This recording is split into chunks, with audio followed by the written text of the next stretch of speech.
హరే కృష్ణ. హరే కృష్ణ అండి అందరికీ. సో 18 రోజులలో భగవద్గీత అవగాహన కార్యక్రమానికి ఇస్కాన్ మంగళూరు వారి తరపున మీ అందరికీ స్వాగతం తెలియచేస్తున్నాము. సో మనము గత 18 రోజులుగా భగవద్గీత యథాతథంలోని ఒక్కొక్క అధ్యాయాన్ని అవగాహన చేసుకోవడానికి ప్రయత్నం చేస్తూ వచ్చాము. సో మొదటిగా అర్జున విషాద యోగం నుండి ప్రారంభమై ఆ అధ్యాయంలో మనం తెలిసినటువంటిది యుద్ధానికి సన్నద్ధమై ఉన్నటువంటి వారందరినీ కూడా చూసినటువంటి అర్జునుడు, అంటే ఆ ఇరు సేనలలో ఉండేటువంటి సన్నిహిత బంధువులు, గురువులు, మిత్రులు వారందరినీ చూసి యుద్ధం చేసి ప్రాణత్యాగం చేయడానికి సిద్ధపడి ఉన్నటువంటి వారందరినీ చూసిన తర్వాత అతనిలో విషాదము, కరుణ ఆవరించగా బలం కోల్పోయి మనసు భ్రాంతి చెంది యుద్ధము చెయ్యను అని ఆ యుద్ధ నిశ్చయాన్ని విడిచిపెడతాడు. ఇక రెండవ అధ్యాయంలో కృష్ణ భగవానుల వారు అతన్ని ప్రోత్సహిస్తూ, అంటే యుద్ధానికి కార్యోన్ముఖుని చేయడానికి ఆయన్ని ఆ అధ్యాయంలో ఆత్మ దేహానికి ఉండేటువంటి భేదాన్ని వివరిస్తూ సాంఖ్య యోగంలో ఇక ఆయన తెలియజేస్తాడు. ఆ రెండవ అధ్యాయంలో అర్జునుడు కృష్ణ భగవానుల వానికి శరణాగతి అవుతారు.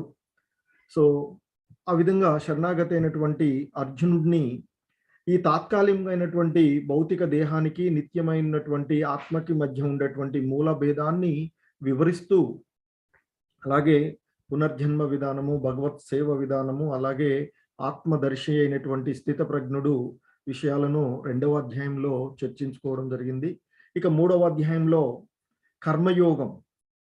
ఈ భౌతిక జగత్తులో ప్రతి ఒక్కళ్ళు కూడా ఏదో ఒక రకమైనటువంటి కర్మల్లో తప్పక నెలకొనవలసి ఉంటుంది. ఇక కర్మలు అతన్ని భౌతిక జగత్తులో బంధితం చేస్తాయి. అలాగే వాటి నుండి ఎలా విముక్తి పొందాలి అనేటువంటి విషయానికి ఫలాపేక్ష రహితమైనటువంటి కర్మలు చేయాలి అనేటువంటి విషయాన్ని మూడవ అధ్యాయంలో కర్మయోగంలో కృష్ణ భగవానుల వారు వివరించడం జరిగింది.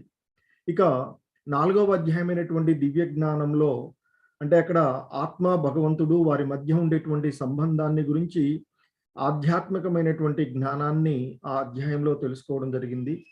అలాగే ఐదవ అధ్యాయము కర్మయోగం, కృష్ణ భక్తి భావనలో కర్మలు చేయడము అనేటువంటి విషయాన్ని ఐదో అధ్యాయంలో చూడడం జరిగింది. ఆరవ అధ్యాయంలో ఆత్మ సంయమ యోగము, ధ్యాన యోగము, అంటే అక్కడ అష్టాంగ యోగ విధానము వివరిస్తారు. అయినా వీటన్నిటికంటే కూడా భక్తి యోగమే సరళమైనది, ఆచరించడానికి అనువైనది అని కృష్ణ భగవానుల వారు చెప్పడం జరిగింది. ఇక అవి మొదటి 6 అధ్యాయాలైనటువంటి కర్మయోగాలు. ఇక 7వ అధ్యాయం నుండి 12వ అధ్యాయం వరకు కూడా భక్తి యోగాలు. ఆ 7వ అధ్యాయము భగవద్ విజ్ఞానము, అలాగే 8వ అధ్యాయము భగవత్ ప్రాప్తి, అలాగే 9వ అధ్యాయమైనటువంటి పరమ గుహ్య జ్ఞానము, 10వ అధ్యాయము భగవద్ విభూతి, అలాగే 11వ అధ్యాయము విశ్వరూప సందర్శనము, విశ్వరూప దర్శన యోగము, 12వ అధ్యాయమైనటువంటి భక్తి యోగం. ఈ అధ్యాయాలన్నింటిలో కూడా ఆ భగవంతుని యొక్క తత్వము, భగవంతుడికి ఆత్మకు ఉండేటువంటి సంబంధము, భగవంతుడి యొక్క ప్రతిస్పందన ఏ విధంగా ఉంటుంది, భక్తి యోగాలను గురించి, ముఖ్యంగా ఆ భక్తి యోగం అంటే శ్రీకృష్ణ భగవానుల వారి యొక్క విశుద్ధ భక్తియుత సేవయే ఆధ్యాత్మిక అస్తిత్వం యొక్క పరమ అవధి అంటూ ఆ భక్తి యోగాలలో కృష్ణ భగవానుల వారు వివరించడం జరిగింది. ఇక 13 నుండి ఇవాళ వరకు ఉండేటువంటి మొత్తం అధ్యాయాలు జ్ఞాన యోగాలుగా ఉండేటువంటి ఈ అధ్యాయాలు. సో ఈ అధ్యాయాల్లో ముందు మనకి 13వ అధ్యాయమైనటువంటి ప్రకృతి, పురుషుడు, చైతన్యము, క్షేత్రజ్ఞ విభాగ యోగంలో దేహమునకు ఆత్మకు ఆ రెండింటికి అతీతంగా ఉండేటువంటి పరమాత్మకు భేదమును అర్థం చేసుకున్నటువంటి వాడు ఈ భౌతిక జగత్తు నుండి ముక్తి పొందుతాడు అనేటువంటి అంశాలని వివరించారు. ఇక 14వ అధ్యాయంలో ప్రకృతి త్రిగుణములు, దేహదారులైనటువంటి జీవులందరూ కూడా త్రిగుణాలు, అంటే ఆ సత్వ రజో తమో గుణాల యొక్క ఆధీనంలో ఉన్నారు. అని, ఆ గుణాలంటూ ఏమిటి, అవి ఏ విధంగా పనిచేస్తూ ఉన్నాయి, వాటిని ఏ విధంగా దాటాలి, ఆ దాటిన వారి యొక్క స్థితి ఏమిటి అనేటువంటిది ఆ ప్రకృతి త్రిగుణాలలో మనము అవగాహన చేసుకున్నాము. ఇక 15వ అధ్యాయము పురుషోత్తమ యోగము. ఆ ఇక్కడ భౌతిక జగత్తు బంధనం నుండి విడిపడడము, శ్రీకృష్ణుని దేవదేవునిగా అర్థం చేసుకోవడమే వేద జ్ఞానం యొక్క చరమ ఉద్దేశ్యము అని ఆ అధ్యాయంలో శ్రీకృష్ణ పరమ రూపమును ఎరిగినవాడు అతనికి శరణాగతుడై భక్తియుత సేవలో నెలకొని ఉంటాడు అంటూ ఆ పురుషోత్తముడిని యథార్థంగా అర్థం చేసుకున్నటువంటి ఆ భక్తులను గురించి, అలాగే 16వ అధ్యాయంలో దైవ లక్షణాలు, ఆసురీ లక్షణాలు కలిగి ఉన్నటువంటి జీవులు ఎటువంటి స్వభావాలలో ఉంటారు అని అంశాలను తెలుసుకోవడం జరిగింది. ఇక 17వ అధ్యాయంలో నిన్న చూసినటువంటి ఆ 17వ అధ్యాయంలో శ్రద్ధాత్రయ విభాగములు అనేటువంటి ఆ అధ్యాయంలో భౌతిక త్రిగుణాల సంబంధమైన వాటి నుండి ఉద్భవించినటువంటి 3 రకాలైనటువంటి శ్రద్ధలు, అంటే సత్వగుణంలో, రజోగుణంలో, తమో గుణంలో ఉండేటువంటి వారి యొక్క శ్రద్ధలు, వారు చేయబడేటువంటి కర్మలు, వారు చేసేటువంటి యజ్ఞాలు, దానాలు, వివిధ రకాలైనటువంటి వాటిని నిన్నటి అధ్యాయంలో చూడడం జరిగింది. అంటే సాధారణంగా శాస్త్రాలను అనుసరిస్తూ సత్వగుణంలో చేయబడేటువంటి కర్మలు హృదయాన్ని నిర్మలం చేసి ఆ శ్రీకృష్ణ భగవానుని ఎడ విశుద్ధమైనటువంటి విశ్వాసాన్ని, భక్తిని కలగజేస్తాయి అని చూడడం జరిగింది. ఇక రజోగుణము, తమో గుణము సంబంధమైనటువంటి కర్మలు కానీ ఏవి చేసినా అవి ఆ జీవుడిని ఈ భవబంధనాల్లోనే కట్టిపడేస్తాయి అని తెలుసుకోవడం జరిగింది. సో ఇప్పటి వరకు చూసినటువంటి అధ్యాయాలు ఇవి. సో దాదాపుగా ఈ 17 అధ్యాయాలతోనే భగవద్గీతలో కృష్ణ భగవానుల వారు చెప్పదలుచుకున్నటువంటి అంశాలన్నింటినీ కూడా పూర్తి చేయడం జరిగింది. ఇక ఈ 18వ అధ్యాయంలో ఆ మొత్తము అధ్యాయాల యొక్క సారంగా మరొక్కసారి ఈ విషయాలన్నింటినీ కూడా కృష్ణ భగవానుల వారు చెప్పినటువంటి అంశాలు, ఇంతకుముందు చెప్పినటువంటి అంశాలన్నీ కూడా ఈ 18వ అధ్యాయంలో మరొక్కసారి చూడడం జరుగుతుంది. సో ఈ 18వ అధ్యాయము పేరు మోక్ష సన్యాస యోగము. దీన్నే ముగింపు సన్యాసం యొక్క పూర్ణత్వము అని అంటారు. సో ఈ అధ్యాయము పూర్వము మనం తెలుసుకున్నటువంటి విషయాల యొక్క అనుబంధ సారంగానే ఈ 18వ అధ్యాయం ఉంటుంది. సో ఈ అధ్యాయాన్ని అవగాహన చేసుకోవడానికి ముందుగా ప్రార్థన. సో హరే కృష్ణ. ఓం అజ్ఞానతిమిరాంధస్య జ్ఞానాంజనశలాకయా చక్షుర్మిలితం యేన తస్మై శ్రీ గురవే నమః. శ్రీ చైతన్య మనోభీష్టం స్థాపితం యేన భూతలే స్వయం రూపః కదా మహ్యం దదాతి స్వపదాంతికం. వందేహం శ్రీగురో శ్రీయుతపదకమలం శ్రీగురూన్ వైష్ణవాంశ శ్రీరూపం సాగ్రజాతం సహగణ రఘునాథాన్వితం తం సజీవం సాద్వైతం సావధూతం పరిజన సహితం కృష్ణ చైతన్య దేవం శ్రీ రాధాకృష్ణ పాదాన్ సహగణ లలిత శ్రీ విశాఖాన్వితాంశ. నమా ఓం విష్ణుపాదాయ కృష్ణ ప్రేష్టాయ భూతలే శ్రీమతే భక్తి వేదాంత స్వామి ఇతి నామినే. నమస్తే సారస్వతీ దేవే గౌరవాణి ప్రచారిణే నిర్విశేష శూన్యవాది పాశ్చాత్య దేశతారిణి. हे कृष्णा करुणा सिंधु दीनबंधु जगत्पते गोपेश गोपिका कांत राधा कांत नमोस्तुते. तप्त कांचन गौरांगी राधे वृंदावनेश्वरी वृषभानुसुते देवी प्रणमामि हरिप्रिये. वाञ्छाकल्पतरुभ्यश्च कृपा सिन्धुभ्य एव च पतितानां पावनेभ्यो वैष्णवेभ्यो नमो नमः. जय श्री कृष्ण चैतन्य प्रभु नित्यानंद श्री अद्वैत गदाधर श्रीवासादि गौर भक्त वृंद. हरे कृष्ण कृष्ण कृष्ण हरे हरे, हरे राम రామ రామ హరే హరే. హరే కృష్ణ కృష్ణ కృష్ణ హరే హరే. హరే రామ రామ రామ హరే హరే. హరే కృష్ణ కృష్ణ కృష్ణ హరే హరే. హరే రామ రామ రామ హరే హరే.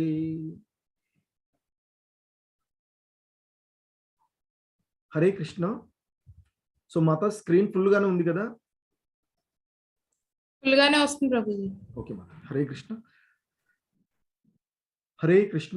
ఈ అధ్యాయంలోని మొదటి శ్లోకము అర్జున ఉవాచ సన్యాసస్య మహాబాహో తత్వమిచ్ఛామి వేదితుం త్యాగస్య చ హృషీకేశ పృథక్ కేశినిసూదన.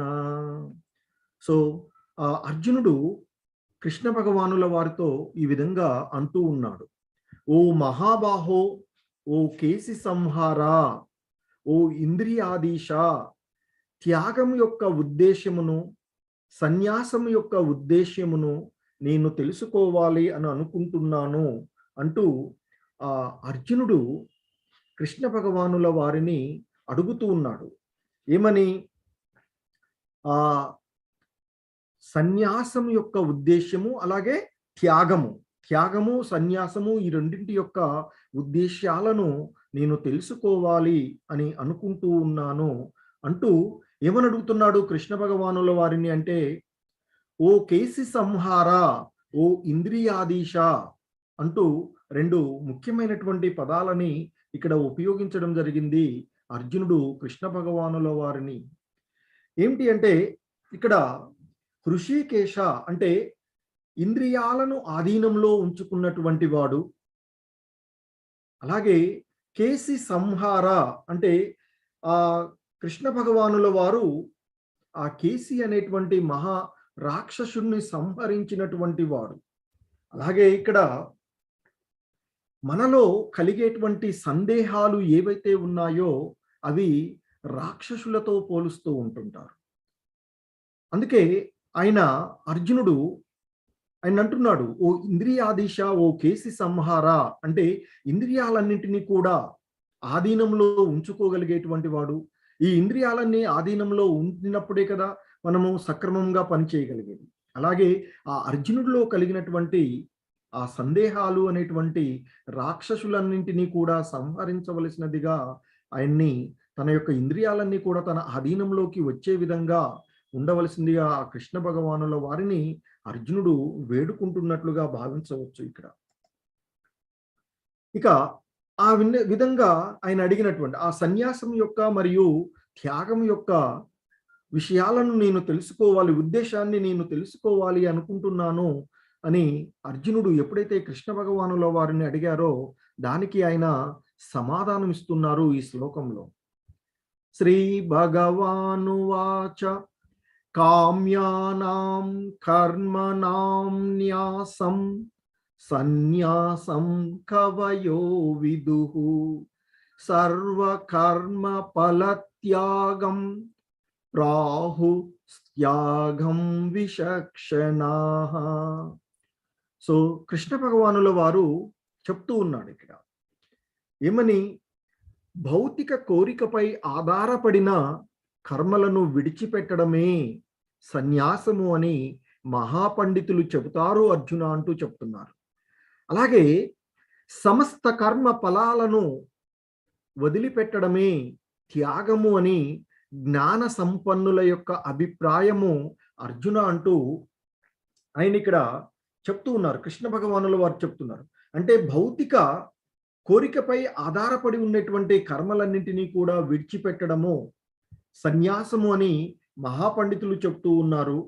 అలాగే సమస్త కర్మల యొక్క వారు మహాపండితులు ఏం చెప్తున్నారు, సన్యాసము అనేటువంటి దానికి భౌతిక కోరికలపై ఆధారపడి ఉన్నటువంటి కర్మలను త్యజించడం అని చెప్తే, ఇక మరికొందరు జ్ఞాన సంపన్నులు ఏం చెప్తున్నారు అంటే చెప్తున్నారు ఇక్కడ ఆయన సమస్త కర్మల యొక్క ఫలితాలను, అంటే మనం చేసేటువంటి పనుల యొక్క అన్ని పనుల యొక్క ఫలితాలను వదిలిపెట్టడమే త్యాగము అని జ్ఞాన సంపన్నుల యొక్క అభిప్రాయము అర్జున అంటూ ఆయన అర్జునుడికి కృష్ణ భగవానుల వారు సమాధానం చెప్తూ ఉన్నారు.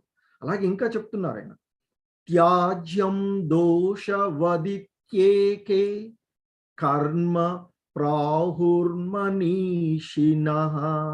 యజ్ఞదాన తప కర్మ నత్యాజ్యమితి చాపరే. ఆయన ఇంకా చెప్తున్నాడు, అన్ని రకములైన కామ్య కర్మలు దోషమైనవి, వాటిని విడిచిపెట్టాలి అని కొంతమంది పండితులు అంటారు. సో ఆ విధంగా సన్యాసము త్యాగము యొక్క విషయాలను గురించి చెప్పిన తర్వాత ఆయన ఇంకా చెప్తున్నారు, అన్ని రకములైనటువంటి కామ్యకర్మలు కూడా దోషమైనటువంటివి, అంటే ప్రతి కర్మ కూడా దోషభూయితంగానే ఉంటుంది, కాబట్టి వాటన్నిటినీ కూడా వదిలిపెట్టాలని మరికొంతమంది పండితులు అంటారు అర్జున అని చెప్తున్నారు. చెప్తూ ఆయన ఇంకా అంటున్నాడు, అయినా యజ్ఞము దానము తపస్సు అనే కర్మలను ఏనాడు విడిచిపెట్టవద్దు అని మరికొంతమంది ఋషులు చెప్తూ ఉన్నారు. అంటే ఈ ఆధ్యాత్మిక జ్ఞాన ప్రగతి కొరకు ఉండేటువంటి యజ్ఞము దానము తపస్సు అనేటువంటి వాటిని వెన్నడూ కూడా విడిచిపెట్టవద్దు, వాటిని ఆచరిస్తూనే ఉండాలి అని ఋషులు చెప్తూ ఉన్నారు అని చెప్తున్నారు. ఇక్కడ ఇంకా చెప్తూ ఆయన చెప్తున్నారు, ఇక ఓ అర్జున, కర్మ త్యాగ విషయంలో, అంటే ఆ కర్మలను త్యజించేటువంటి విషయంలో నా నిర్ణయము చెప్తాను విను. శాస్త్రాలలో త్యాగము 3 విధాలుగా చెప్పబడుతూ ఉంటుంది, 3 విధాలుగా ప్రకటితమవుతూ ఉంటుంది అంటూ ఆయన చెప్తున్నారు. యజ్ఞ దాన తప కర్మ నత్యాజ్యం కార్యమేవ తత్ యజ్ఞో దానం తపచ్చైవ పావనాని మనీషినాం. సో ఇంకా ఆయన చెప్తున్నారు, యజ్ఞము దానము తపస్సు అనే కర్మలను ఎన్నడూ విడిచిపెట్టవద్దు, వీటిని ఎప్పుడూ కూడా ఆచరిస్తూనే ఉండాలి, వానిని తప్పక ఆచరించవలే. వాస్తవమునకు యజ్ఞము దానము మరియు ఈ తపస్సులు మహాత్ములను కూడా పవిత్రం చేస్తాయి అంటూ ఆ భగవంతుడు ఇక్కడ, అంటే ఆ యోగులు మానవ సమాజ పురోగతి కొరకే వారు కర్మలు చేయాలి అని, అలాగే మనిషి ఆధ్యాత్మిక జీవితము వైపుకు పురోగమించడానికి పలు సంస్కార కర్మలు ఉన్నాయి అని చెప్తూ జరుగుతుంటుంది. అయితే ఇక్కడ చెప్తున్నారు ఆయన, యజ్ఞము దానము తపస్సు ఆ కర్మలను ఎన్నడూ కూడా విడిచిపెట్టవద్దు, వానిని తప్పక ఆచరించవలసిందే. వాస్తవానికి అవి ఆ యజ్ఞ దాన తపస్సులు ఏవైతే ఉన్నాయో అవి మహాత్ములను కూడా మరింత పవిత్రం చేయడానికి అవి దోహదపడతాయి అర్జున అంటూ చెప్తూ ఉన్నారు. హరే కృష్ణ.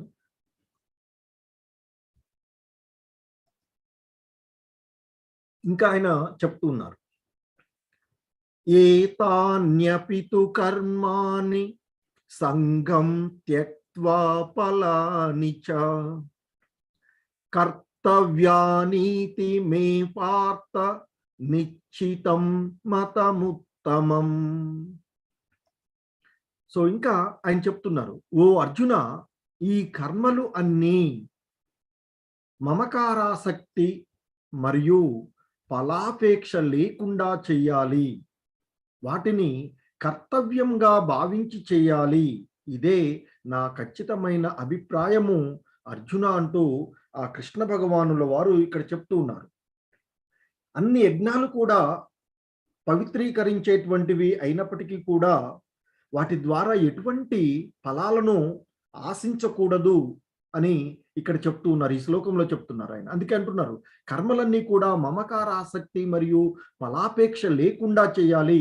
మనం ఎటువంటి కర్మలను ఆచరించినా, ఎటువంటి యజ్ఞాలు చేసినా, ఎటువంటి దానాలు ఇచ్చినా వాటిపైన మనం ఎటువంటి ఫలాలని ఆశించకుండా ఒక కర్తవ్యంగా భావించి, మన యొక్క విధిగా భావించి మన ఆ పనులన్నీ చేస్తూ పోవాలి అంటూ ఆ కృష్ణ భగవానుల వారి యొక్క అభిప్రాయాన్ని ఇక్కడ ఆయన వ్యక్తపరుస్తూ ఉన్నారు. ఇంకా ఆయన చెప్తున్నారు, నియతస్య తు సన్యాసః కర్మణో నోపపద్యతే మోహాత్ తస్య పరిత్యాగ తామస పరికీర్తితః. సో విద్యుక్త ధర్మాలను ఏనాడు విడిచిపెట్టడము మంచిది కాదు. అవివేకంతో విద్యుక్త ధర్మాలను విడిచిపెడితే అలాంటి త్యాగాన్ని తమోగుణ త్యాగము అంటారు అర్జున అని చెప్తున్నారు ఇక్కడ.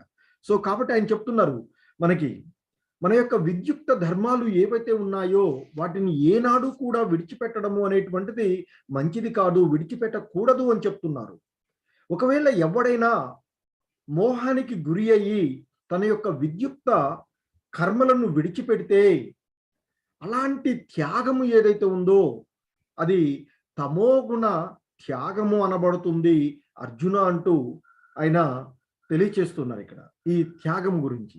సో కాబట్టి మానవులమైనటువంటి ప్రతి మనిషి కూడా, ప్రతి జీవుడు కూడా తన యొక్క విద్యుక్త ధర్మాలని ఏనాడు కూడా విడిచిపెట్టవద్దు. ఎవరి యొక్క విద్యుక్త ధర్మాన్ని వారు ఖచ్చితంగా నిర్వర్తించవలసిందే. అందుకే ఇక్కడ చెప్తున్నారు అర్జునుడితో, ఆ యుద్ధము చెయ్యనని నిశ్చయించుకున్నటువంటి అర్జునుని తన యొక్క క్షత్రియ ధర్మమైనటువంటి యుద్ధం చేయడం అనేటువంటిది తన యొక్క ధర్మమే అని బోధిస్తూ, ఆ కర్తవ్యాన్ని బోధిస్తూ ఆయన్ని కార్యోన్ముఖుణ్ణి చేయడానికే ఇవన్నీ జరుగుతూ వచ్చినాయి. అందుకే చెప్తున్నారు, మన యొక్క విద్యుక్త ధర్మాలని మనము ఏనాడు కూడా విడిచిపెట్టవద్దు. అలా విడిచిపెట్టినట్లయితే అది తమోగుణ సంబంధమైనటువంటి త్యాగం అవుతుంది అర్జున అంటూ చెప్తున్నారు. ఇంకా చెప్తున్నారు ఆయన, దుఃఖమిత్యేవ యత్కర్మ కాయ క్లేశ భయాత్యజేత్ సకృత్వా రాజసం త్యాగం నైవ త్యాగ ఫలం లభేత్. కష్టంగా ఉన్నాయి అని లేదా శరీరమునకు అసౌకర్యము అని భావించి విధిగా చేయవలసినటువంటి కర్తవ్య కర్మలను విడిచిపెట్టడాన్ని రజోగుణ త్యాగము అని అంటారు. అటువంటి త్యాగము ఎప్పటికీ క్షేమదాయకమైనది కాదు మరియు మన ఉన్నతికి దోహదపడదు అంటూ కృష్ణ భగవాన్ కూడా ఇక్కడ చెప్తున్నారు. మరొకరు ఇంతకుముందు చెప్పినటువంటివి తమోగుణ త్యాగం గురించి చెప్పి ఇప్పుడు ఆయన చెప్తున్నారు, ఏదైనా ఒక పని చేసేటప్పుడు అది కష్టంగా ఉన్నాయి అని లేదా ఒక శరీరానికి అసౌకర్యంగా ఉన్నది అని భావించి మనం చేయవలసినటువంటి ఆ కర్తవ్య కర్మలను విడిచిపెట్టినట్లయితే అది రజోగుణమైనటువంటి త్యాగము అనబడుతుంది. అటువంటి త్యాగము ఎప్పటికీ కూడా క్షేమదాయకమైనది కాదు. అలాగే అది ఆ జీవుడి యొక్క ఉన్నతికి దోహదపడదు అర్జున అంటూ చెప్తూ ఉన్నారు. ఇంకా చెప్తున్నారు ఆయన, కార్యమిత్యేవ యత్కర్మ నియతం క్రియతే అర్జున సంగం త్యక్త్వా ఫలం చైవ సత్యాగ సాత్వికో మతః. ఓ అర్జున, తన విద్యుక్త కర్మలను కర్తవ్య బుద్ధితో నిర్వహిస్తూ సమస్త భౌతిక సాంగత్యాన్ని ఫలాసక్తిని విడిచిపెట్టినప్పుడు దానిని సాత్విక గుణత్యాగము అని అంటారు అర్జున అంటూ ఇక్కడ ఆయన తమోగుణ, రజోగుణ మరియు ఆ సత్వగుణంలో ఉండేటువంటి త్యాగాలను గురించి మనకి తెలియచేశారు ఈ 3 శ్లోకాలలో. సో ఇక్కడ చెప్తున్నారు, తన యొక్క విద్యుక్త కర్మలు ఏవైతే ఉన్నాయో వాటిని తన యొక్క కర్తవ్యము అనేటువంటి ఒక భావనతో నిర్వహిస్తూ, అలాగే దానికి సంబంధించినటువంటి భౌతిక సాంగత్యాలన్నింటినీ అలాగే వాటిపైన ఉండేటువంటి ఆ ఫలాలన్నింటినీ కూడా విడిచిపెట్టినట్లయితే అటువంటి త్యాగాన్ని సాత్విక గుణ త్యాగము అని అంటారు అర్జున అంటూ చెప్తూ ఉన్నారు. సో ఇంకా చెప్తున్నారు ఆయన, నహి దేహ భృతా శక్యం త్యక్తుం కర్మాణ్య శేషతః యస్తు కర్మ ఫలత్యాగి స త్యాగీత్యభిధీయతే.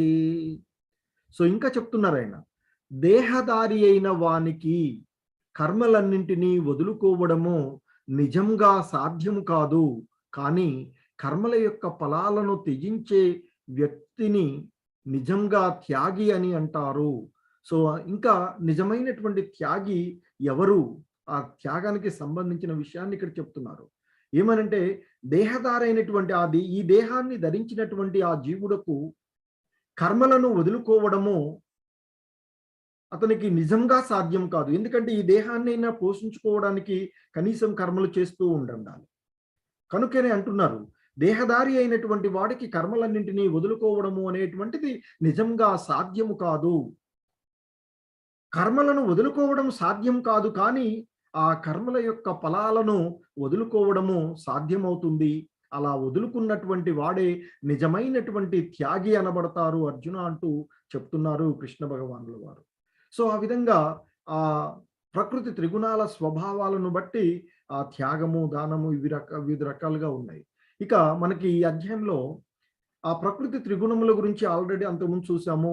ఈ 19 నుంచి 40 శ్లోకాలలో ఆయన ముఖ్యంగా ఈ 3 గుణాలు, ప్రకృతి త్రిగుణాలైనటువంటి సాత్విక, రాజస, తమో గుణాలను అనుసరించి మనం యొక్క మనస్తత్వము, ఆ గుణాలను మనల్ని బంధిస్తాయి అని, వాటిని అనుసరించి ఏదైతే 3 గుణాలు ఉన్నాయో వాటిని అనుసరించి ఆ జ్ఞానము కూడా 3 రకాలుగా ఉంటుంది. అంటే సాత్వికమైన జ్ఞానము, రాజస జ్ఞానము, తామస జ్ఞానం. అలాగే కర్మ, మనం చేసేటువంటి కర్మలు కూడా సాత్వికమైనటువంటి కర్మలు, రాజసమైనటువంటి కర్మలు, తామస కర్మలు. అలాగే కర్త, అంటే ఆ కర్మలను నిర్వర్తించేటువంటి వాడు కూడా సాత్వికమైన కర్త, అంటే విధి నిర్వాహకుడు, ఆ కర్మలను నిర్వర్తించేటువంటి వాడు. అలాగే రాజసికమైనటువంటి కర్త, తామసిక కర్త. అలాగే బుద్ధి కూడా సాత్వికమైనటువంటి బుద్ధి, రాజసమైనటువంటి బుద్ధి, తామస బుద్ధి. సంకల్పం, మనం చేయాలనేటువంటి సంకల్పాలు కూడా. అలాగే మనం ఆనందము, సుఖం అనేటువంటివి కూడా 3 రకాలుగా ఉంటాయి. సో వాటిని గురించి ఆల్రెడీ మనం చదివాము. వాటి యొక్క ముఖ్యమైనటువంటి అంశాలు ఒకసారి చూసినట్లయితే ఈ 19 నుండి 40 జ్ఞానము. సో సాత్వికమైనటువంటి జ్ఞానం ఏంటంటే ప్రాణులన్నింటిలోనూ అఖండము, అవినాశనము, అవిభక్తము అయిన ఆత్మ వస్తువును చూడగలిగేటువంటి జ్ఞానము, అది సాత్వికమైనటువంటి జ్ఞానము అని చెప్తున్నారు. అంటే అన్ని ప్రాణులలోనూ కూడా ఆ ఆత్మ పరమాత్ములను దర్శించగలిగేటువంటి జ్ఞానం ఏదైతే ఉందో అది సాత్వికమైనటువంటి జ్ఞానము. అలా కాకుండా వేరువేరుగా కనిపించేటువంటి వివిధ అన్ని సర్వభూతాలలోని ఆత్మలు అనేక విధంగా ఉన్నాయి అని భావించడము రజోగుణ జ్ఞానము అని చెప్తున్నారు. అలాగే తత్వము, తగిన కారణము లేకుండా సమస్తము అదే అనేటువంటి సంకుచిత దృష్టితో ఏదో ఒక పని మీద ఆసక్తిని కలిగి ఉండేటువంటి జ్ఞానం ఏదైతే ఉందో అది తమోగుణ సంబంధ జ్ఞానము అని చెప్తున్నారు. అలాగే మనం చేసేటువంటి కర్మలు ఎప్పుడు సాత్వికమైనటువంటి కర్మలు అనబడతాయంటే ఆసక్తి, అభిమానము, అనురాగము, ద్వేషము, ఫలాపేక్ష లేకుండా శాస్త్ర సమ్మతంగా చేసేటువంటి కర్మ సాత్విక కర్మగా చెప్పబడుతుంది అని చెప్తున్నారు. అలా కాకుండా ఫలాభిలాషతోనూ, అహంకారంతోనూ, అధిక ప్రయాసతో ఆచరించేటువంటి కర్మ రజోగుణ సంబంధ కర్మ అని చెప్తున్నారు.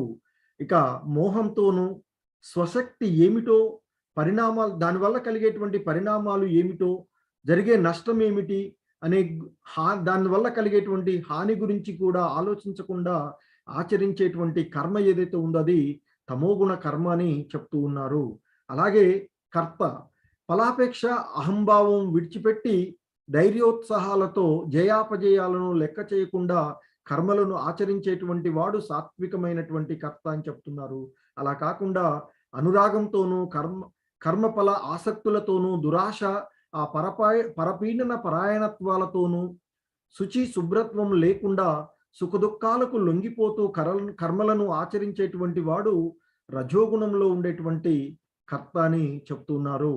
మనోనిగ్రహము, వివేకము, వినయం లేకుండా ద్రోహ బుద్ధితో, దుష్ట స్వభావంతో, నిరుత్సాహంతో, నిరంతరము విచారంతో, కాలయాపనలతో కర్మలు ఆచరిస్తూ ఉన్నట్లయితే అటువంటి వాడిని తామస కర్తగా చెప్పబడుతూ ఉంటారు. అలాగే బుద్ధి కూడా కర్మ మార్గాన్ని, సన్యాస మార్గాన్ని, కర్తవ్య అకర్తవ్యాలను, భయ అభయాలను, బంధాన్ని, మోక్షాన్ని గ్రహించగలిగేటువంటి బుద్ధి ఏదైతే ఉందో అది సాత్వికమైనటువంటి బుద్ధి అని చెప్తున్నారు. ధర్మ అధర్మాలను, కార్య అకార్యాలను సరిగా తెలుసుకోలేని బుద్ధి, అంటే ఏది ధర్మము, ఏది అధర్మము, ఏది చేయవలసిన కార్యము, ఏది చేయకూడని కార్యము అనేటువంటి దాన్ని సరిగా తెలుసుకోలేనటువంటి బుద్ధి ఏదైతే ఉందో అది రజోగుణ సంబంధమైన బుద్ధి అని అంటారు. ఇక తమోగుణ సంబంధమైనటువంటి బుద్ధి వల్ల అజ్ఞానాంధకారం వల్ల అధర్మాన్ని ధర్మంగా అనుకుంటాడు.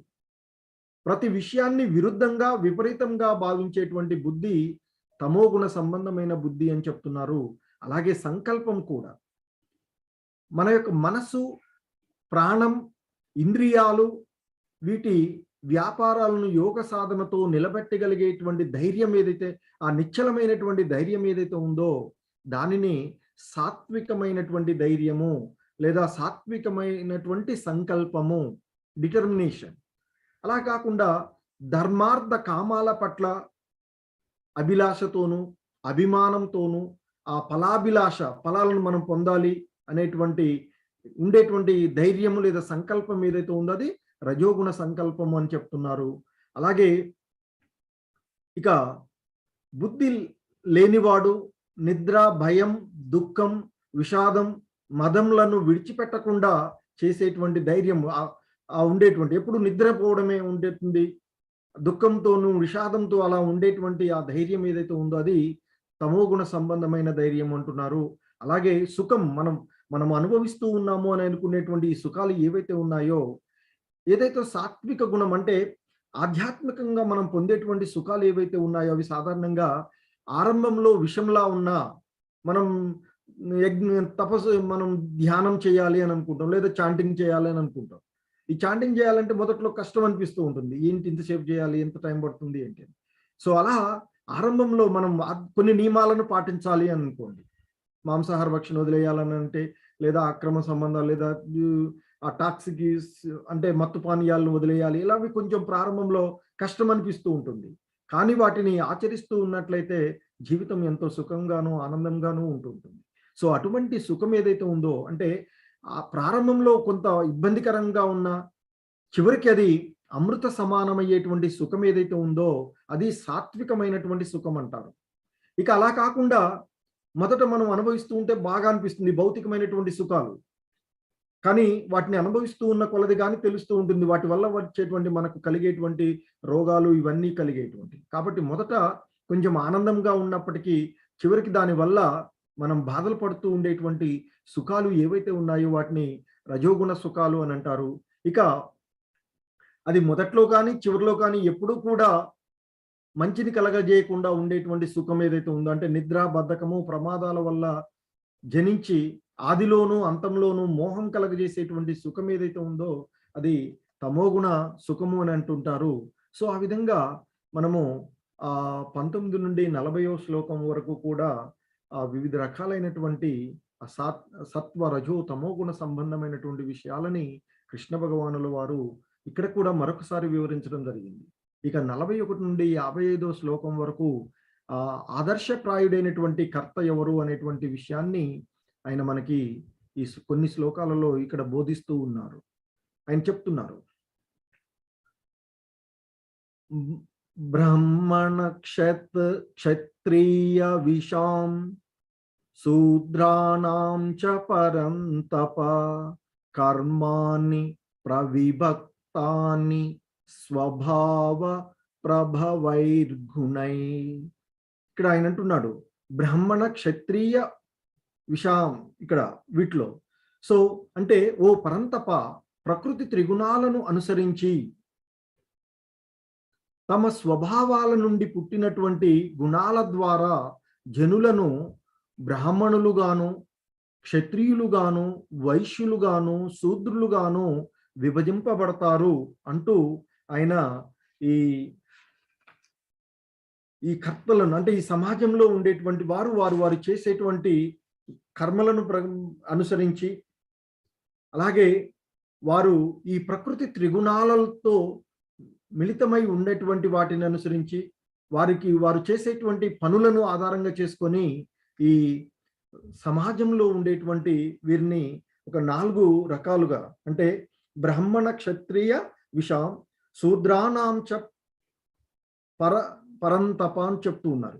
సో అంటే ఇక్కడ ఆయన ప్రకృతి త్రిగుణాలను అనుసరించి తమ స్వభావాల నుండి పుట్టినటువంటి గుణాల చేత వారు బ్రాహ్మణులుగాను, అంటే సాధారణంగా సత్వగుణంలో ఉండేటువంటి పూర్తి సత్వగుణంలో, అలా సత్వ రజోగుణంలో ఉండేటువంటి వారు సాధారణంగా క్షత్రియులుగాను, ఇక రజోగుణంలో ఉండేటువంటి వారు, రజో తమో గుణాల మిళితమై ఉండేటువంటి వారు వైశ్యులుగాను, తమో గుణంలో ఉండేటువంటి వారు శూద్రులు అని ఈ విధంగా గుణ స్వభావమే, అంతేకాని జన్మ సంబంధం కాకుండా వారి యొక్క గుణాలను అనుసరించి వారిని ఈ విధంగా బ్రాహ్మణులుగాను, క్షత్రియులుగాను, వైశ్యులుగాను, శూద్రులుగాను విభజించబడుతున్నారు అని చెప్తూ, ఇక వారి యొక్క గుణాలు ఏ విధంగా ఉంటాయి అంటే ఎవరిని బ్రాహ్మణులు అంటారు అంటే కుటుంబం, ఒక బ్రాహ్మణ కుటుంబంలో పుట్టినంత మాత్రం బ్రాహ్మణుడు అని కాదు. ఇక్కడ ఏ గుణాలను కలిగి ఉంటే బ్రాహ్మణులుగా కీర్తించబడతారు అనేటువంటిది, అలాగే ఏ గుణాలు కలిగిన వాడు క్షత్రియుడుగా పిలువబడతారు, ఎవరు వైశ్యులుగా, ఎవరు శూద్రులుగా పిలువబడతారు అనేటువంటిది ఇక్కడ చెప్తున్నారు. ఎవరైతే శాంతియుతంగా ఇంద్రియ నిగ్రహాన్ని కలిగి తపస్సు, స్వచ్ఛత, సహనము, చిత్తశుద్ధి, జ్ఞానము, విజ్ఞానము మరియు ఇహ పరలోకములపైన విశ్వాసాన్ని ఎవరైతే ప్రదర్శిస్తూ ఉంటుంటారో అటువంటి వారు బ్రాహ్మణులుగా పనిచేస్తారు, వారు బ్రాహ్మణులు అని పిలువబడతారు అర్జున అంటూ చెప్తున్నారు. శాంతిని కలిగి ఉండడం అంటే ఆత్మ నిగ్రహము, తపస్సు చేయగలగడము, శుభ్రత, ఓర్పుగా ఉండడము, నిజాయితీతో ఉండడము, జ్ఞాన విజ్ఞానము, ధార్మికత, అంటే ఇక్కడ ఇహ పరలోకములపైన విశ్వాసం. అలాగే ఇంకా క్షత్రియుల గుణాలు కూడా చెప్తున్నారు ఆయన. ఏమిటంటే శౌర్యము, శక్తి, దృఢ నిశ్చయము, అంటే బలము, ధైర్యము, ఆయుధ విద్యలో నైపుణ్యము, యుద్ధము నుండి వెనుతిరగని సంకల్పము, విశాల హృదయంతో గల దయాగుణము మరియు నాయకత్వ సామర్థ్యము, ఇవన్నీ కూడా క్షత్రియుల యొక్క స్వభావ జనిత కర్మలు అర్జున అంటూ చెప్తూ ఉన్నారు కృష్ణ భగవానుల వారు. ఇంకా చెప్తున్నారు ఆయన, వ్యవసాయము, గోరక్షణ, వ్యాపారము అనేవి ఈ వైశ్యుల యొక్క సహజ సిద్ధమైనటువంటి పనులు అర్జున అంటూ చెప్తున్నారు.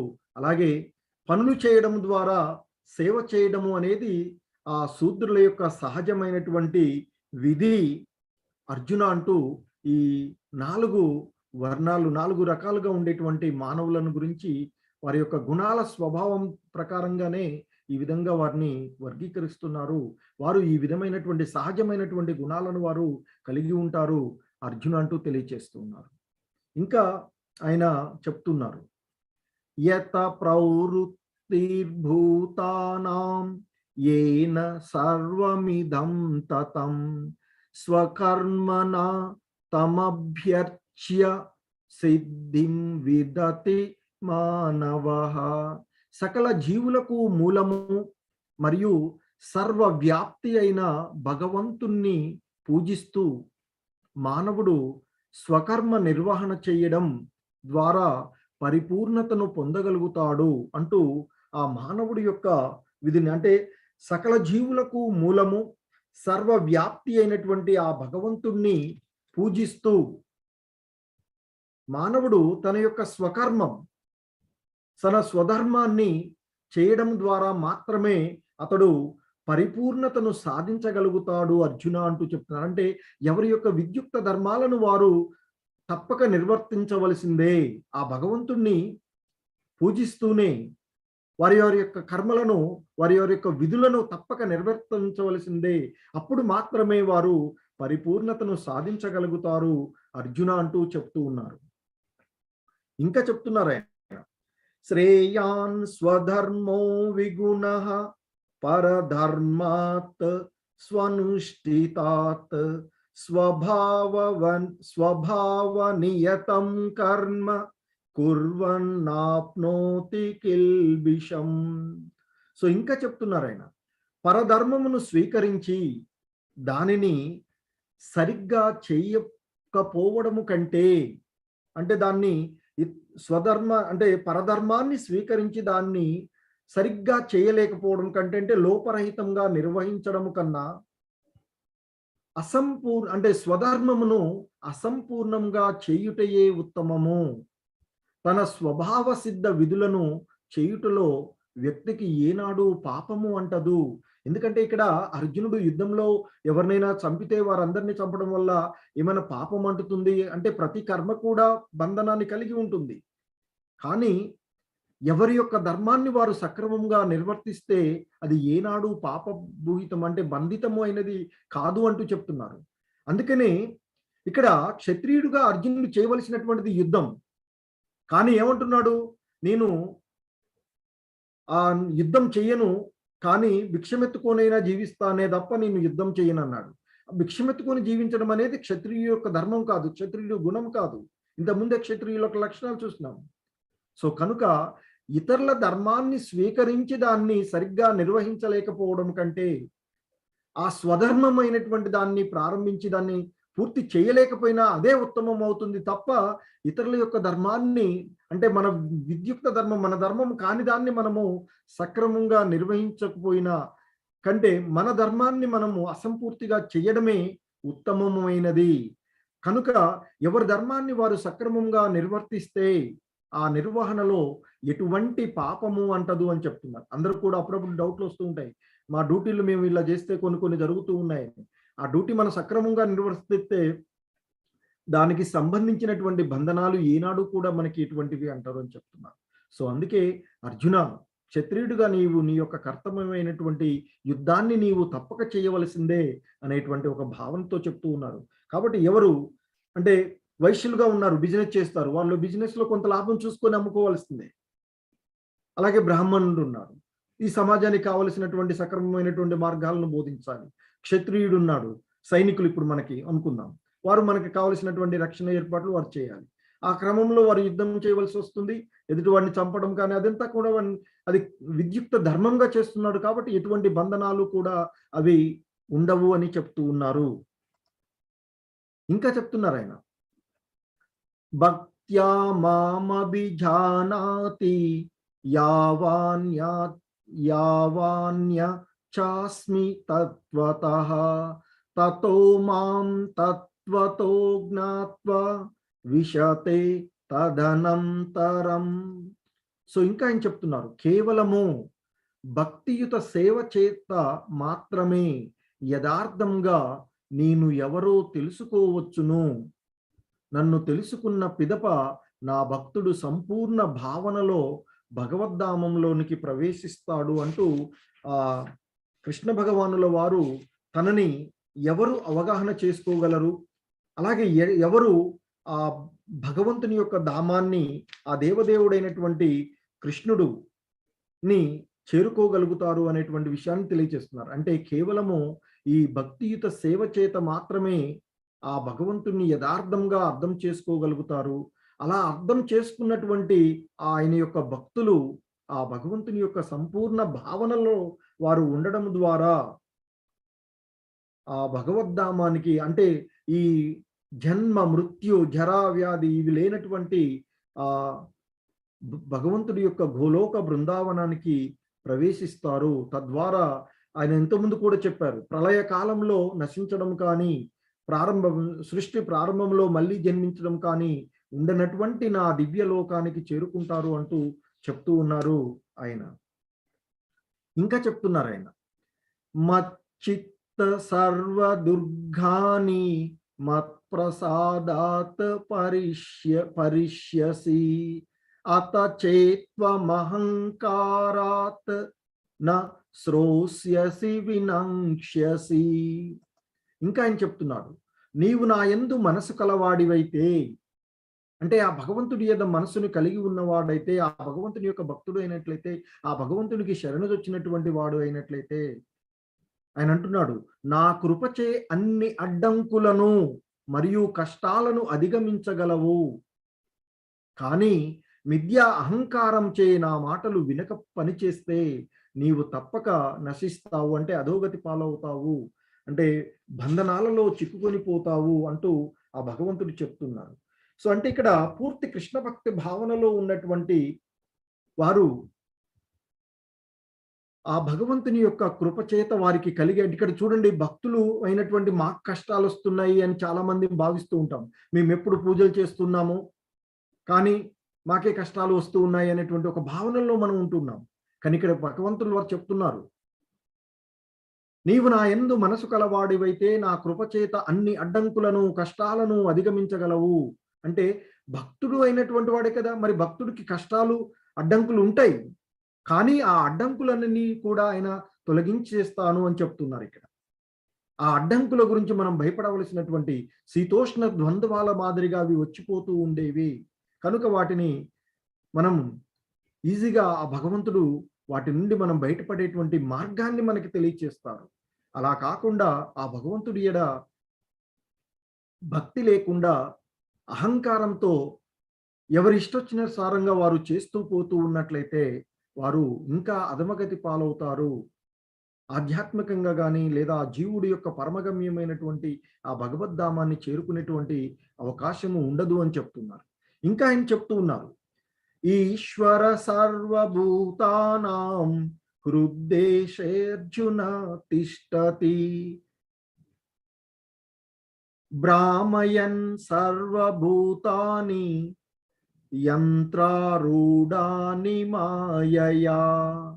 సో ఇంకా ఆయన చెప్తున్నారు, ఓ అర్జున, పరమపురుషుడు ఆయన ఆ భగవంతుడైనటువంటి దేవదేవుడైనటువంటి ఆ పరమాత్ముడు ప్రతి ఒక్కరి హృదయాలలో ఉండి భౌతిక ప్రకృతితో తయారు చేయబడిన యంత్రంలో ఆసీనులైన అన్ని జీవుల గతులను నిర్దేశిస్తూ ఉన్నాడు అని ఇక్కడ ఆయన చెప్తూ ఉన్నారు. అంటే ఇక్కడ ఆ భగవంతుడు, ఆ పరమపురుషుడు అందరి హృదయాలలోనూ ఉండి నెలకొన్న ఆ అందరి హృదయాలలో నెలకొన్నటువంటి వాడై ఆ ప్రకృతి నుండి తయారు చేయబడినటువంటి ఈ దేహం ఏదైతే ఉందో, భౌతిక 24 మూలకాలతో సంబంధించినటువంటి ఈ దేహం ఏదైతే ఉందో ఆ యంత్రంలో ఆసీనుడై ఉండేటువంటి ఆత్మ పరమాత్మలు ఉన్నారు కదా. సో ఆత్మ ఆ దేహాన్ని పొందినటువంటి వాడు. సో అక్కడ ఆ ఆత్మతో పాటు పరమాత్ముడు కూడా ఉండి ఆ జీవుడి యొక్క గతులను, ఆయన చేసేటువంటి పనుల ప్రకారంగా వాటి యొక్క కర్మలను నిర్దేశిస్తూ, అంటే ఆయన చేసేటువంటి వాటి యొక్క ఫలాలను నిర్దేశిస్తూ ఉంటున్నాడు అని చెప్తూ ఉన్నాడు. సో ఇంకా ఆయన చెప్తున్నారు ఇక్కడ, మన్మనాభవ మద్భక్తో మధ్యాజీ మాం నమస్కురు మామే వైశ్యసి సత్యం తే ప్రతిజానే ప్రియోసి మే.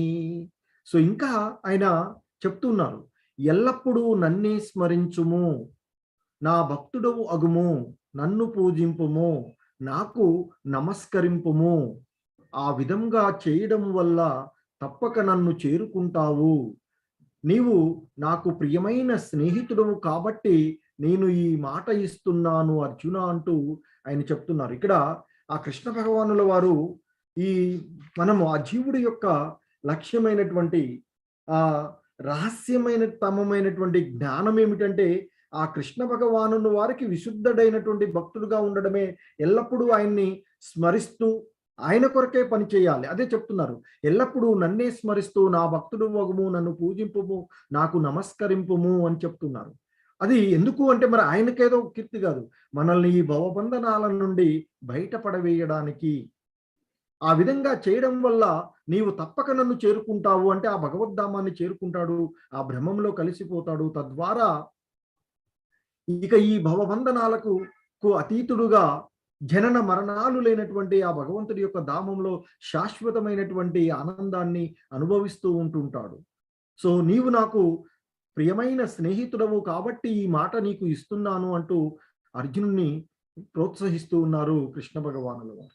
ఇంకా చెప్తున్నారు, సర్వధర్మాన్ పరిత్యజ్య మామేకం శరణం వ్రజ అహం త్వాం సర్వ పాపేభ్యో మోక్ష ఇష్యామి మా శుచః. అన్ని ధర్మములను వదిలి కేవలము నన్నే శరణు పొందుము, నేను నిన్ను అన్ని పాపముల నుండి విడిపిస్తాను, భయపడకు. సో నీవు ఇంతకుముందు చెప్పినటువంటి ఏవేవో చెప్పారు కదా, అవన్నీ వదిలివేయవయ్యా, నాకు శరణుజొచ్చు. సో ఆ విధంగా అంటే ఆ భగవంతుడిని శరణు పొందమంటున్నారు. సో ఆ భగవంతుడిని శరణుజొచ్చినట్లయితే అన్ని బంధనాల నుండి కూడా మనల్ని ఆ భగవంతుడు తప్పక విడిపిస్తాను అని చెప్తున్నారు. ఎందుకంటే అంతకుముందు మనము ఎంతో మంది భాగవతములను గురించి చూసాం. గజేంద్రుడు గాని, ద్రౌపది, తర్వాత ధ్రువుడు, అనేకులు వారు ఆపదల్లో ఉన్నప్పుడు ఆ భగవంతుడిని శరణుజొచ్చడం. ఆ ద్రౌపది మాత మొదటగా తనను తను కాపాడుకోగలనని, తన భర్తలు కాపాడతారని, అక్కడ ఉండేటువంటి వారు కొంతమంది కాపాడతారనేటువంటి భావనలో. సో, ఎప్పుడు అవన్నీ ఏమీ సాధ్యం కానటువంటి పరిస్థితులలో ఆ కృష్ణ భగవానుడు వారికి పూర్తిగా శరణు పొంది, కృష్ణ నీవు తప్ప నన్ను కాపాడేవారు ఎవరు లేరయ్యా అని పూర్తిగా శరణు పొందిగానే వెంటనే అంతము లేని చీరలిచ్చి ఆమెను కాపాడారు. అలాగే ఎంతో మంది ప్రహ్లాదుని కాపాడడం. ఆ విధంగా భగవంతుడు అందరినీ కూడా ఆయనకి శరణుజొచ్చినట్లయితే అన్ని బంధనాల నుండి విడిపిస్తాను అని చెప్తూ ఉన్నారు. కాకపోతే భక్తిలో స్థితమై ఉండాలి. ఆ కృష్ణ చైతన్యంలో స్థితులై ఉండాలి అని చెప్తున్నారు. సో చెప్తూ ఇక ఆయన ఈ విధంగా చెప్తున్నారు, ఇంకా చెప్తున్నారు. య ఇదం పరమం గుహ్యం మద్భక్తేష్వభిదాస్యతి భక్తిం మయి పరాం కృత్వా మామే వైష్యత్య సంశయః అంటూ ఆయన చెప్తున్నారు. ఇక భక్తులకు ఈ అత్యున్నత రహస్యాన్ని వివరించే వారికి స్వచ్ఛమైన భక్తి తప్పక లభిస్తుంది, మరియు చివరికి అతను నా వద్దకు తిరిగి వస్తాడు అంటూ ఆ భగవంతుడు ఇక్కడ ఆయనకి అంతకుముందు చెప్పారు. నానా రకాలైనటువంటి జ్ఞానాలు, ధర్మ విధానాలు, పరబ్రహ్మ జ్ఞానము, పరమాత్మ జ్ఞానము, నానా రకాలైనటువంటి వర్ణాశ్రమ విధాలు అవన్నీ చెప్పి ఆయనకి పూర్తిగా శరణుజొచ్చినటువంటి వారికి అన్ని వదిలేసి ఆయన్నే శరణు పొందినటువంటి వారిని ఆ అన్ని బంధనాల నుండి విడిపిస్తాను అని చెప్పి చెప్తున్నారు. ఇక ఈ విషయాలు ఏవైతే ఉన్నాయో, ఇప్పుడు ఈ భగవద్గీత జ్ఞానం ఏదైతే ఉందో, ఈ అత్యున్నతమైనటువంటి రహస్యాలు ఏవైతే ఉన్నాయో, ఈ మొదటి అధ్యాయం నుండి ఇప్పటి వరకు అర్జునుడికి కృష్ణ భగవానుల వారు, ఆ దైవాది దేవుడైనటువంటి కృష్ణుడు బోధించినటువంటి ఆ బోధనలు ఏవైతే ఉన్నాయో, ఈ విషయం ఇదే అత్యున్నతమైనటువంటి రహస్యం. సో కనుక ఆయన అంటున్నారు ఇక్కడ, భక్తులకు ఈ అత్యున్నతమైనటువంటి రహస్యాన్ని వివరించే వారికి వారి యొక్క స్వచ్ఛమైన వారికి స్వచ్ఛమైనటువంటి భక్తి లభిస్తుంది. అంటే ఈ భగవద్గీతని ప్రచారం చేసినటువంటి వారికి కూడా స్వచ్ఛమైన భక్తి లభిస్తుంది అని చెప్తున్నారు. సో భక్తి ద్వారానే కదా ఆ భగవంతుడి యొక్క ధామాన్ని చేరుకోగలిగేది. సో కాబట్టి ఈ భగవద్గీత ప్రచారం చేసేటువంటి వారందరికీ కూడా ఆ భగవంతుని యొక్క భక్తి తప్పక లభిస్తుంది అని చెప్తున్నాడు. తద్వారా చివరికి అతను నా వద్దకు తిరిగి వస్తాడు. సో ఆ శ్రీల ప్రభుపాదులు లాంటి గురువులు, మనకు అంతకు ముందు ఉన్నటువంటి ఆధ్యాత్మిక గురువులు, వారందరూ కూడా ఆ భగవద్ధామాన్ని చేరుకున్నటువంటి వారే. ఎందుకంటే వారందరూ కూడా భక్తులకి అత్యంత రహస్యమైనటువంటి ఈ భగవద్గీత జ్ఞానాన్ని, భాగవత జ్ఞానాన్ని అందించినటువంటి వారు. సో ఆయన చెప్తున్నారు ఇక్కడ, సో భక్తులకి ఈ అత్యున్నతమైనటువంటి రహస్యాలను, ఈ ఆధ్యాత్మిక తత్వాలను వివరించినటువంటి వారికి స్వచ్ఛమైనటువంటి భక్తి లభిస్తుందయ్యా. ఆ భక్తి ద్వారా వారు తప్పకుండా నా ధామానికి వస్తాడు, నా దగ్గరికే వస్తారు అని చెప్తున్నారు. చెప్తూ ఇంకా చెప్తున్నారు ఆయన, నచ తస్మాన్ మనుష్యేషు కచ్చిన్మే ప్రియకృత్తమః భవితా నచ మే తస్మాత్ అన్య ప్రియతరో భువి. ఇంకా చెప్తున్నారు ఆయన, నాకు అతని కంటే ఎక్కువ ప్రియమైన సేవకుడు మరొకరు ఈ ప్రపంచంలో లేరు. అతని కంటే ఇంకెవరు ప్రియమైన వారు ఉండరు. అంటే ఎవరైతే ఆ భగవంతుని యొక్క జ్ఞానం, ఆ భగవంతునికి యొక్క విభూతులను ఎవరైతే భక్తులకు ప్రచారం చేస్తారో, అటువంటి వారిని ఆయన యొక్క భక్తులు, ఆయన యొక్క సేవకులు, ఇక్కడ ప్రచారం చేసే సేవకులుగా ఇక్కడ అటువంటి ఆ సేవకులు ఎవరైతే ఉన్నారో వారి గురించి చెప్తున్నారు ఆయన ఇక్కడ. నా సేవకులకు అతని కంటే నాకు ఇంకెవరూ ఎక్కువ కారు, అతని కంటే ప్రియమైనటువంటి వారు ఇంకొకరు ఉండరు నాకు. ఈ ప్రపంచంలోనే అతని కంటే ప్రియమైనటువంటి సేవకుడు నాకు ఉండడయ్యా. అతని కంటే ఇంకెవరు కూడా నాకు ప్రియమైన వారు ఉండరు అంటూ ఆ భగవంతుడు చెప్తూ ఉన్నారు. ఇంకా చెప్తున్నారు ఆయన, అద్యేష్యతే చ యయిమం ధర్మ్యం సంవాదమావయోః జ్ఞానయజ్ఞేన తేనాహం ఇష్ట శామితి మే మతి. మన ఈ పవిత్రమైన సంభాషణను అధ్యయనం చేసినవాడు తన జ్ఞాన యజ్ఞము ద్వారా నన్ను పూజించిన వాడని నేను ప్రకటిస్తున్నాను అర్జున అంటూ చెప్తున్నారు. చూడండి, ఇక్కడ ఆయన ఈ అర్జునుడికి కృష్ణ భగవానుల వారికి మధ్య జరిగినటువంటి సంభాషణ ఏదైతే ఉందో దానిని పవిత్రమైన సంభాషణ అంటూ ఉన్నారు. ఎందుకంటే సాక్షాత్తు ఆ దేవాది దేవుడైనటువంటి కృష్ణ భగవానుల వారు చెప్పినటువంటి విషయాలు ఇవన్నీ కూడా, చెప్పినటువంటి జ్ఞానము ఇది, చెప్పినటువంటి విజ్ఞానము ఇది. సో కనుక ఇది పవిత్రమైనటువంటి సంభాషణ అంటున్నాడు ఆ కృష్ణార్జునుల మధ్య జరిగినటువంటి సంవాదం. సో అందుకే ఆయన అంటున్నాడు, ఈ పవిత్రమైనటువంటి సంభాషణ, మన ఇద్దరి మధ్య జరిగినటువంటి ఈ పవిత్రమైనటువంటి సంభాషణను ఎవరు అధ్యయనం చేస్తారో, అంటే ఈ భగవద్గీతను ఎవరు అధ్యయనం చేస్తూ ఉంటుంటారో అటువంటి వారు వారి యొక్క జ్ఞానయజ్ఞము ద్వారా నన్ను పూజించిన వాడని నేను ప్రకటిస్తున్నాను అర్జున అంటున్నారు. సో కాబట్టి ఆ భగవద్గీతను చదవడము ఎంతటి అవకాశం, ఎంతటి ఉపకారాన్ని కలగజేస్తుందో ఈ ఆత్మకు, ఈ జీవుడికి ఒక్కసారి అర్థం చేసుకోవాలండి మనం. ఇంకా అంటున్నాడు, శ్రద్ధావాననసూయచ్చ శృణు యాదపి యో నరః సోపి ముక్త శుభాలోకాన్ ప్రాప్నుయాత్ పుణ్యకర్మణాం. శ్రద్ధతో, అసూయ లేకుండా దీనిని వినేవాడు కూడా, ఇక్కడ ఆ భగవద్గీతను చదవడమే కాదండి, నేను చూడండి ఇక్కడ చెప్తున్నారు ఆయన,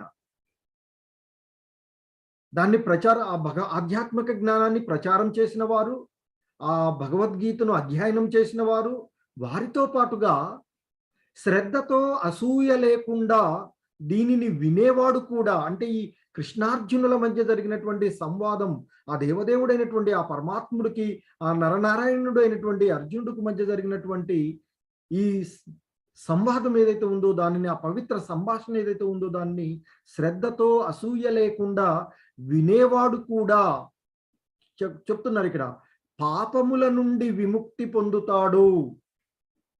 వినడం వల్ల కూడా, అంటే భగవద్గీత వినడం వల్ల కలిగేటువంటి ప్రయోజనాలు కూడా ఇక్కడ మనకి చెప్తూ ఉన్నారు. పాపముల నుండి విముక్తి పొందుతాడు, పుణ్యాత్ములు నివసించే పుణ్యలోకాలకు చేరుకుంటాడు. అక్కడంతా కూడా పుణ్యాత్ముల యొక్క సంగత్వంలో ఉంటుంది కాబట్టి ఆ భగవంతుడిని మరికొంత జ్ఞానాన్ని పొంది ఆ భగవంతుడి యొక్క ధామాన్ని చేరుకునే అవకాశం ఉంటుంది. సో కాబట్టి మనమందరం కూడా భగవద్గీతను వినడం ద్వారా ఎంతటి అవకాశం మనకి కలుగుతుందంటే, ఆ భగవంతుని పాపాలన్నీ కూడా, వారు చేసినటువంటి బంధనాలన్నీ కూడా తొలగించబడతాయి, పుణ్యాత్ములు ఉండేటువంటి పుణ్యలోకాలకి వెళ్తారు అని చెప్తూ ఉన్నారు.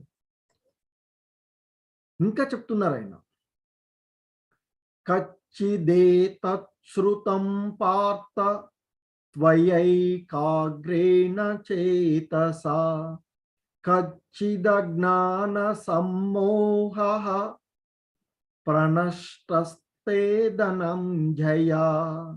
ఓ పార్థ, నిశ్చలమైన మనసుతో నీవు ఈ గీతాశాస్త్రాన్ని విన్నావు కదా. ఓ ధనంజయ, అవివేకము వల్ల కలిగిన నీ భ్రాంతి అంతా అంతరించిందా లేదా? చూడండి, ఇప్పటి వరకు ఆయనకి బోధనలన్నీ బోధించి చివరికి అర్జునుడితో అంటూ ఉన్నాడు మళ్ళీ కృష్ణ భగవానుల వారు, ఓ అర్జున, మరి నేను చెప్పిందంతా నీవు నిశ్చలమైనటువంటి మనసుతో ఈ ఉత్తమమైనటువంటి రహస్యమైనటువంటి జ్ఞానాన్ని, ఆధ్యాత్మికమైనటువంటి జ్ఞానాన్ని విన్నావు కదా. చూడండి, అడుగుతున్నాడు తన శిష్యుడిని, ఏ విధంగా తన భక్తుడిని అడుగుతున్నాడు, చెప్పిందంతా చెప్పి జ్ఞానాన్ని కలగజేసి, నిశ్చలమైనటువంటి మనసుతో నీవు ఈ గీతాశాస్త్రాన్ని విన్నావు కదా అర్జున. ఇంకా అంటున్నాడు, ఓ ధనాన్ని జయించినటువంటి వాడు ఆయన. ఓ ధనంజయ, అవివేకం వల్ల, నీలో మోహం వల్ల కలిగినటువంటి భ్రాంతి ఏదైతే ఉందో అదంతా అంతరించిందా లేదా? విన్నావా అని అడిగి వదిలేయలే. ఆ వినడం వల్ల కలిగినటువంటి ఫలితం ఏదైతే ఉందో దాన్ని కూడా అడుగుతున్నాడు. అది వినడం వల్ల, ఈ భగవద్గీత, ఈ గీతా శాస్త్రాన్ని ఆయన వినడం వల్ల ఆయనలో ఉండేటువంటి, ఆ అర్జునులో కలిగినటువంటి అవివేకం అనేటువంటి ఆ భ్రాంతి అంతా కూడా తొలగిపోయింది, ఆ మోహం అంతా తొలగిపోయింది అనేటువంటి పోయిందా లేదా అని అడుగుతున్నాడు. చూడండి తన శిష్యుని ఎలా విధంగా అడుగుతున్నాడో అర్జునుడు. అర్జునుడు ఇక చెప్తున్నాడు, ఇక్కడ దానికి సమాధానం చెప్తున్నాడు అర్జునుడు. అర్జున ఉవాచ నష్టో మోహ స్మృతిర్లబ్ధ త్వత్ప్రసాదాన్మయాచ్యుత స్థితోస్మి గత సందేహః కరిష్యే వచనం తవ. ఇక్కడ వచనం తవ అని చెప్తున్నారు. చూడండి, అర్జునుడు ఈ విధంగా అంటున్నాడు, ఓ అచ్యుత, ఇప్పుడు నా మోహము తొలగిపోయింది. నువ్వు అడిగావు కదా, నీ మోహం పోయిందా అంటే పోయింది. నా మోహం అంతా తొలగిపోయిందయ్యా నీ బోధనల వల్ల. నీ అనుగ్రహం చే నాకు స్మృతిని తిరిగి నేను పొందాను. నా స్మృతి నాకు తిరిగి వచ్చింది. నేను క్షత్రియుడిగా నేను అంతకుముందు ఎలా ఉన్నానో ఆ భావంలోకి నేను తిరిగి వచ్చేసాను. నీ యొక్క బోధనల వల్ల, నీవు చెప్పినటువంటి ఈ విషయాల వల్ల, ఈ జ్ఞానము ద్వారా, ఈ ఉత్తమమైన రహస్యమైనటువంటి జ్ఞానము వల్ల, నీ యొక్క అనుగ్రహం చేతనే నాకు ఇదంతా లభించిందయ్యా. ఆయన భగవంతుడు అనుగ్రహం లేకుండా ఏది రాదు. సో అందుకే అంటున్నాడు, నీ యొక్క అనుగ్రహం చే నా యొక్క స్మృతినంతా నేను తిరిగి పొందానయ్యా. నా సందేహాలన్నీ తీరిపోయాయి, నాలో కలిగినటువంటి సందేహాలన్నీ తీరిపోయాయి అని చెప్తున్నాడు. సో అక్కడ చూడండి, మొదటి అధ్యాయంలో చివరిలో హృదయమంతా కూడా దుఃఖంతో నిండిపోయి కళ్ళ నిండా నీరు కార్చుకుంటూ, నేను యుద్ధం చేయలేను కృష్ణ అని ఆ రథంలో కూర్చుండిపోయిండు. అటువంటి వాడు వాళ్ళు ఏమంటున్నాడు, ఓ అచ్యుత, ఇప్పుడు నా మోహమంతా తొలగిపోయింది. నీ అనుగ్రహం చే నా స్మృతి తిరిగి నేను పొందగలిగినాను. నా సందేహాలన్నీ తీరిపోయాయి నీ ఆదేశానుసారం. అదే కాదు, అవి పోవడమే కాదు, ఇంకా ఏమంటున్నాడో చూడండి ఇక్కడ అర్జునుడు, నీ ఆదేశానుసారము పని చేయడానికి సిద్ధంగా ఉన్నానయ్యా అంటూ అర్జునుడు తన యొక్క ఇది. సో చూడండి, అక్కడ యుద్ధంని విముఖుడై కార్యాన్ని, తను చేయవలసినటువంటి కార్యాన్ని చేయను అని కూలబడ్డేటువంటి వాణ్ణి ఇవాళ కార్యోన్ముఖుని చేసి జగత్ విజేతగా నిలిపినటువంటి భగవద్గీత ఇన్ని రోజులు, 18 రోజులు మనము అవగాహన చేసుకోవడానికి ప్రయత్నం చేశామండి. సో దయచేసి మీరు వినడమే కాకుండా మరి నలుగురికి ఈ భగవద్గీతను చదవమని చెప్పండి, అందరికీ వినమని చెప్పండి ఎవరైనా చెప్తూ ఉంటే. సో ఆ భగవద్గీతని ఇలా ఉంది భగవద్గీత అని చెప్పి నలుగురికి భగవద్గీత గురించి చెప్పమానండి. కనీసం భగవద్గీత ఉంటుంది చదవండి అని చెప్పమని ప్రచారం చేయండి భగవద్గీత. సో తద్వారా మనకి మహోన్నతమైనటువంటి జ్ఞానం లభిస్తుంది, ఆధ్యాత్మిక. ఆయన అన్నారు, జ్ఞాన యజ్ఞము ద్వారా నన్ను పూజించిన వాడవుతాడు ఈ భగవద్గీతను అధ్యయనం చేసిన వారు. సో కాబట్టి అందరూ కూడా భగవద్గీతని చదవడానికి ప్రయత్నం చేయండి. ఇక మరలా సంజయుడు వచ్చేసాడు. వారిద్దరి మధ్య జరిగిన సంభాషణ అంతా అయిపోయింది చెప్తున్నాడు. ఇదంతా కూడా ఇప్పుడు దాకా ధృతరాష్ట్రుడికి చెప్తున్నాడు సంజయుడు. సో మళ్ళీ సంజయుడు వచ్చి ఈ విధంగా అంటున్నాడు. సంజయ ఉవాచ ఇత్యాహం వాసుదేవస్య పార్థస్య చ మహాత్మనః సంవాదమిమమశ్రౌషం అద్భుతం రోమహర్షణం. సంజయుడు వచ్చి మళ్ళీ చెప్తున్నాడు ధృతరాష్ట్రుడితో, ఈ విధంగా వారిద్దరి మధ్య సంభాషణ అయిపోయింది కదా. ఆ విధంగా సో ఆయన కార్మోన్యుకుండా యుద్ధం చేయడానికి నేను రెడీగా ఉన్నాను, నీ ఏది చెప్తే చేయడానికి రెడీ అన్నాడు కదా. సో అందుకే అంటున్నాడు, ఈ విధంగా కృష్ణార్జునులు అనే ఇరువురు మహాత్ము మధ్య సంవాదాన్ని నేను విన్నాను. సో ఇదంతా కూడా అక్కడ కురుక్షేత్రంలో జరుగుతూ ఉండేటువంటి ఆ విషయాలన్నీ కూడా అంతఃపురంలో ఉండి ఆ హృదయ జ్ఞానం భగవంతుడు ఇచ్చినటువంటి, ఎందుకంటే వ్యాసుల వారు ఇచ్చినటువంటి తన శిష్యుడైనటువంటి సంజయుడికి అనుగ్రహం ఇచ్చాడు. అక్కడ ఉండేటువంటిదన్నీ కూడా ప్రతిదీ ఏ సమయంలోనైనా అక్కడ జరుగుతున్న ప్రతి విషయం కూడా చూసినట్లుగా చెప్పగలిగేటువంటిది. సో అక్కడ అదేగా చూడడమే కాదు, ఆ శ్రవణ వినేటువంటి శక్తి కూడా ఇచ్చారు. సో అందుకే అంటున్నాడు, ఈ విధంగా కృష్ణార్జునులు అనేటువంటి ఇరువురు మహాత్ములయ్య. ఆ మహాత్ములు ఒకరేమో భగవంతుడు, ఇంకొకడు నరనారాయణుడు. మరి అటువంటి మహాత్ముల సంవాదాన్ని నేను విన్నానయ్యా. వారిద్దరు ఆ విధంగా మాట్లాడుకుంటుంటే నేను విన్నాను ధృతరాష్ట్ర మహారాజా అని చెప్పి ధృతరాష్ట్రుడితో చెప్తున్నాడు. వినడమే కాదు, ఇంకా అంటున్నాడు, ఆ సందేశము అంటే వారిద్దరి మధ్య జరిగినటువంటి ఆ సంభాషణ ఎంత అద్భుతంగా ఉన్నదంటే నాకు రోమాంచనము అవుతుందయ్యా. నా రోమాలన్నీ నిక్కరపరుచుకుంటున్నాయి వారిద్దరి మధ్య జరిగిన సంభాషణ నేను వినడం వల్ల. అంతటి మహోద్భుతమైనటువంటి సంభాషణను నేను విన్నానయ్యా అంటూ ఆ సంజయుడు ధృతరాష్ట్రుడితో చెప్తున్నాడు. ఇదంతా కూడా సంజయుడు ధృతరాష్ట్రుడితో చెప్పబడినటువంటి భగవద్గీత.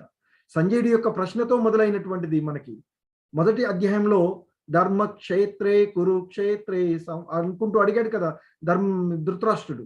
సో దానికి అక్కడ జరిగినటువంటి విషయాలన్నీ సంజయుడు చెప్తూ ఉన్నాడు ఆయనతో. సో ఆ సంభాషణ ఎంతో అద్భుతంగా రోమాంచితంగా ఉందయ్యా అంటూ చెప్తూ, సో ఇంకా చెప్తున్నాడు. మరి మనకి చాలా మంది డౌట్లు ఉన్నాయి, ఎలా జరిగింది అనేటువంటి విషయాన్ని కూడా చెప్తున్నారు. వ్యాస ప్రసాదాశ్రుతవాన్ ఏ తద్గుహ్యమం పరమాం యోగం యోగేశ్వరాత్ కృష్ణాత్ సాక్షాత్ కథయత స్వభావం స్వయం.